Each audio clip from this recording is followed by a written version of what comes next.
Stand in our way, and our golden age has just begun. This is Human Events with Jack Posobiec. Now it's time for everyone to understand what America First truly means. Welcome to the Second American Revolution.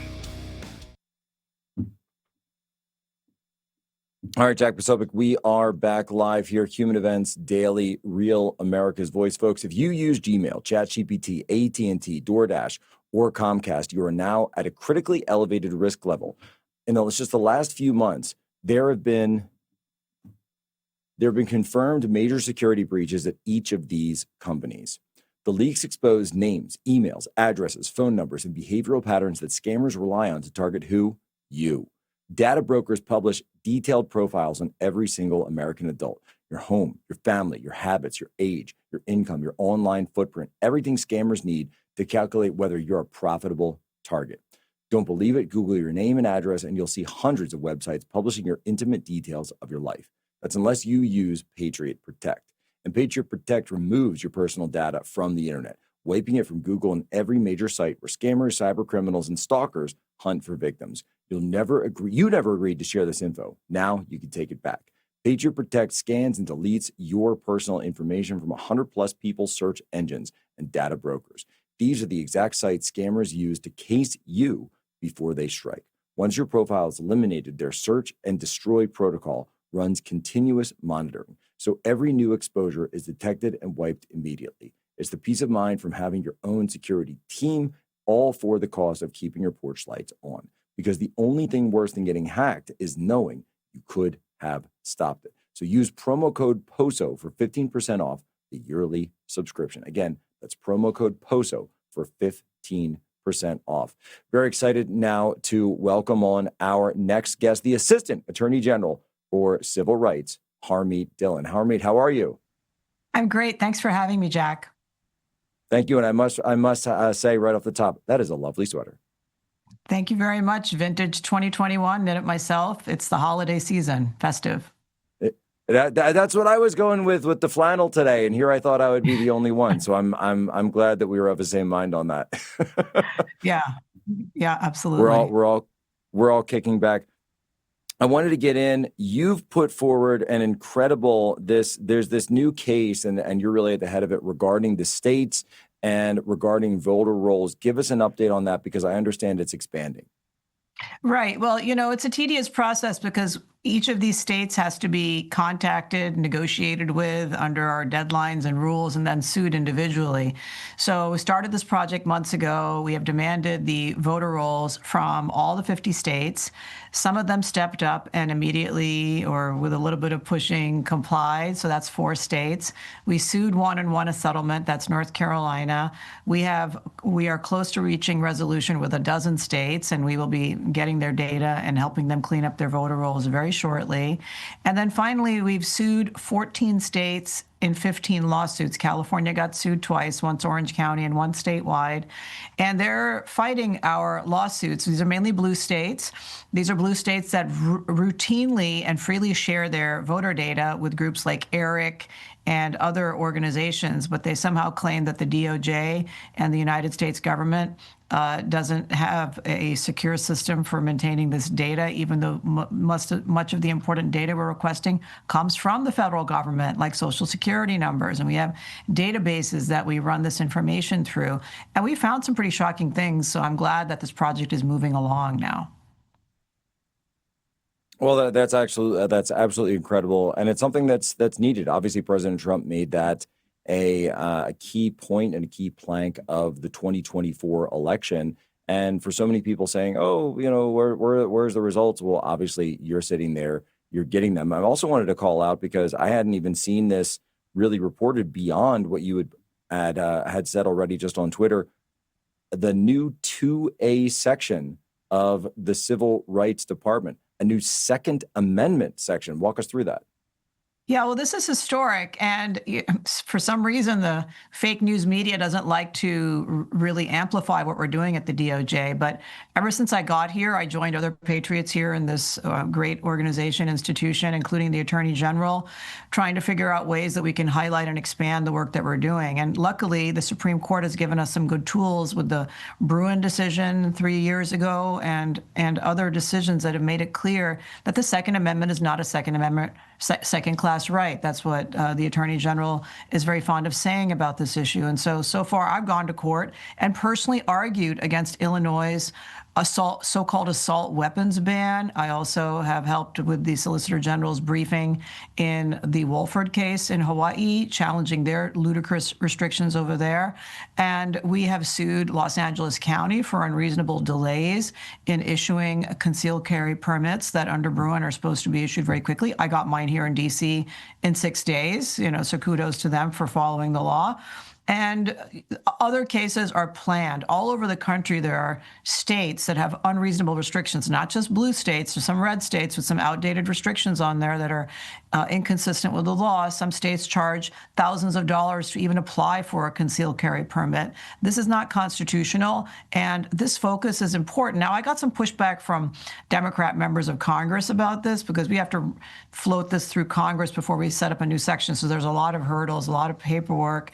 They're like, why do we need a Second Amendment section? And to ask the question shows you why we need it. Because if you're not aware of how restrictive it is, how I may have concealed carry, which I do in DC, but the minute you cross over a state line, suddenly you're at risk for being arrested because of some dumb rule in a different jurisdiction. Here in DC, as a woman, I can't carry that weapon in my purse. I have to carry it on my person. So there's some restrictions here that really make us more vulnerable unnecessarily. And so there are a lot of things that we're going to be looking at. I won't tip our hand, but expect a lot of activity from the Second Amendment section and a lot of commitment from this DOJ to eliminating unnecessary state laws that interfere with this fundamental right of law-abiding citizens to carry and bear and use arms.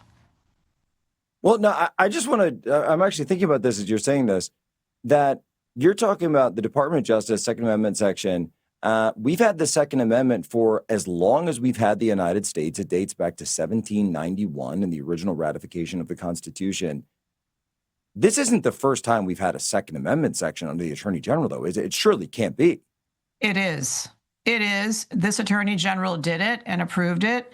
And I'm so proud to be part of it. The Civil Rights Division is where it's housed because we safeguard America's civil rights, but that we work with lawyers from other parts of the government as well.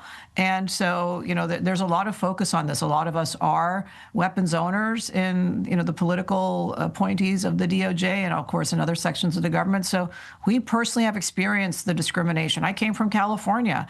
I have 2 firearms from California that now California is trying to ban. So it is a constant whack-a-mole with these states trying to restrict rights to buy ammo, and a Glock is not safe, and this gun should be designed that way. Suddenly they're gun designers too. So this is insane. I know there's a lot of frustration from our beloved Second Amendment activists out there. My former law firm used to do a lot of work for some of the leading gun organizations. So we hear from them, but it is an important priority of the DOJ, and I hope people will give us some grace as we get moving on this.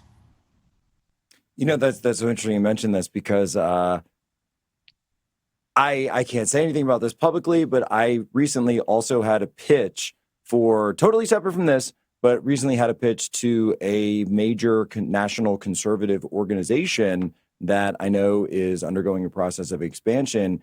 And they are talking about adding a pro-life section. And I said, guys, I would love to see a Second Amendment vertical because I think it's just something that, for a variety of reasons, but really since the Bruen decision, I think has kind of taken a second, maybe taken a backseat to a lot of other discussions that are out there, and certainly very worthy discussions that have all been held. Civil rights on every front need to be upheld. There's no question for every American, but it really does stand to bring it back forward that the Second Amendment rights that we have won defense of through a variety of these decisions absolutely need to be upheld. And you're exactly right. When you talk about some of the states, are there any in particular that you would consider to be the largest violators? California is really bad. New York, Illinois, the usual What we'd suspects expect, you would expect. And Well, actually, I mean, let me rephrase that. Are there any red states that we wouldn't expect but actually are? yeah, I'm not going to comment on that. Whenever Okay. before we file a lawsuit against a state, we usually try to reach out and give them a chance to fix things. Sometimes they do. So I think that's a fair and efficient way to do things. So we don't just go, quote Wow. unquote, pardon my pun, guns a-blazing into federal court. We Yeah. usually try to work things out first. And why this is so important, I'll just give you one stat. The United States Supreme Court has had 7 times the number of decisions on First Amendment cases versus Second Amendment. And so these rights do not defend themselves. It requires constant vigilance from private lawyers and now the United States to help protect this important right. And I'm really proud of it. And look, this is done under President Trump's leadership and Attorney General Bondi's leadership. Who knows what the future holds? But I can promise you that for the balance of this administration, this is going to be a top priority for the Civil Rights Division, Department of Justice. Well, and there's so much jurisprudence, and there's outlet after outlet for defending the First Amendment as a civil right, and it certainly is. But when it comes to the Second Amendment, we get told, oh, that's a conservative thing, but it's not. The founding fathers certainly didn't see it that way. They saw it as a human right. And something I always say is that it is the right to self-defense, and the right to self-defense is the outward expression of the right to life of the individual, that if you have that right, then you ought to be able to defend it. And that is what the Second Amendment is all about. In addition, by the way, to all of the other elements of the Second Amendment. Coming up on a quick break, but we will have more when we continue after that with Assistant Attorney General Harmeet Dhillon. Incredible news, a Second Amendment division section under the Department of Justice for the first time it's America's 250th, so we're going to just say it. It's in 250 years, a Second Amendment division. God bless America. Thank you to AG Bondi, and thank you, President Trump. Right back.